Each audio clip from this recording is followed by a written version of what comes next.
Sa panahon ngayon, lahat nabibili sa isang tawag sa telepono, pati pagkain, masahe, taxi at sari-saring mga serbisyo. Sa pamamagitan ng mga hotline, agad itong mapapasa inyo. Kumakalamba ang sikmura mo, magdaya lang sa telepono at mapapawi na ang gutom mo. Tubig ba kanyo? Free water delivery ang katumbas ng mga numerong ito. Naubusan ka ng LPG sa kusina? Isang tawag lang, solve ka na. Salamat sa mga hotline, napapadali ang ating buhay. Pero alam nyo ba na ang mga hotline pwede ring magsagip ng buhay? Huwag nang piliting magmaneho kung masama ang pakiramdam o kaya'y nakainom. Kaya para masigurong ligtas kayong makakarating sa tahanan, may serbisyong 24 oras nating kaagapay sa daan. Ang mga driver on call. It was designed to save lives, to prevent accidents rather than to respond to accidents. Kaya naman, kung may pag-aalinlangan sa kakayahang magmaneho, ang mga driver on call maaasahan. Tumawag lang sa numerong 16911 at kapag natanggap na ang inyong tawag, agad nilang inaalam kung saan kayo susunduin. Agad na pupunta sa lokasyon ang mga emergency medical technician o paramedic kung sakaling kailangan naman ng medical assistant. One driver will drive you home sa kotse mo at yung isang lifeline driver will drive yung rapid response lifeline rescue vehicle dun sa likod mo just to make sure makarating kayo dun sa bahay mo na safe. Kayang lusutan ng kanilang sasakyan ang traffic at kumpleto ito sa mga medical supply. We started up the service to fight yung mga drink driving. Pero we realized that it extends beyond drink driving. There are many people who drive na under the influence of medication. Sina Angel at Vince, ilan sa mga nakasubok ng driver on call. Medyo nahilo ako pagkatapos. Na-high blood siguro ako. Na-high blood din ako kay Tado. Tumawag ako sa driver on call. Sa loob ng 12 to 15 minutes, dumating sila para sunduin ako. May driver at ipinag-drive nila ako mula sa party hanggang sa bahay namin. Medyo nasobrahan kami. So, tinawagan ko yung number nila and dumating sila. And ganun nga din, dinrive nila ako na naggamit yung kotse ko.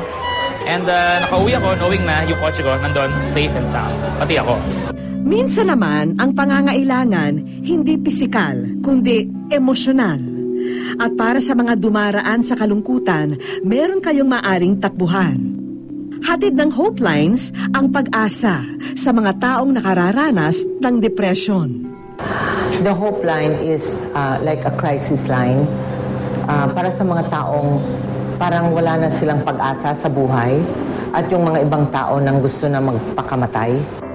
Matapos pakinggan ang hinaing ng mga caller, ipinapaliwanag nila kung ano ang depression at agad nila itong nire-refer sa kanilang mga partner health organization. Pagdating ng pasyente, syempre inaalam namin yung dahilan kung bakit sila tumawag dun sa crisis hotline, sa Hope Line. Pagkatapos, magtatanong kami ng tinatawag nating history, ano yung mga pangyayari na nag-lead sa ganitong sitwasyon. Kasi ang depression, para rin niya nagkaroon kayo ng flu. Hindi talaga namimili ng edad, ng gender. Ngayong Kapaskuhan, huwag sumuko sa kalungkutan. Tumawag sa Hope Lines sa 804-4673 o 0917-558-4673. Ang mga bisikletang ito, hatid naman ang pag-asa para kay inang kalikasan. Imbis na gumamit ng mga sasakyang bumubuga ng polusyon, pumatadyak ang mga taga-pedala para dalhin ang inyong sulat o package within Metro Manila. Well, actually, I started that nung time na tumataas yung presyo ng gas. So, even I myself, kasi I'm a biker dati. And so, nung time na yun, I started biking more often. Hindi ko na dinadala yung car ko. Nakatipid ako sa gas, mas mabilis. Walang traffic, walang pollution. Ang kanilang mga messenger ay mga professional cyclist at gumagamit ng mga foldable bike. Kapag natanggap nila ang impormasyon mula sa caller, agad nila itong pupuntahan upang kunin ang ipapadalang package. Basta raw kasya ito sa kanilang backpack, kaya nila itong i-deliver. 100 pesos ang singil kada hatid.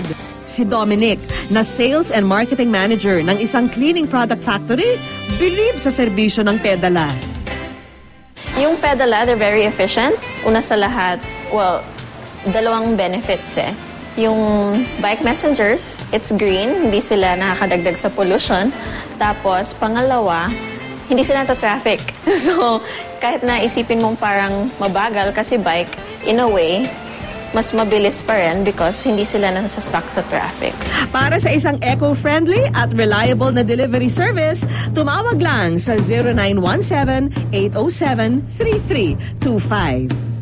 Kaya ang mga numerong ito ang tandaan para ang buhay mapagaan. Salamat sa mga on-call na mga serbisyo, pati ang pansariling kaligtasan pwede nang masiguro.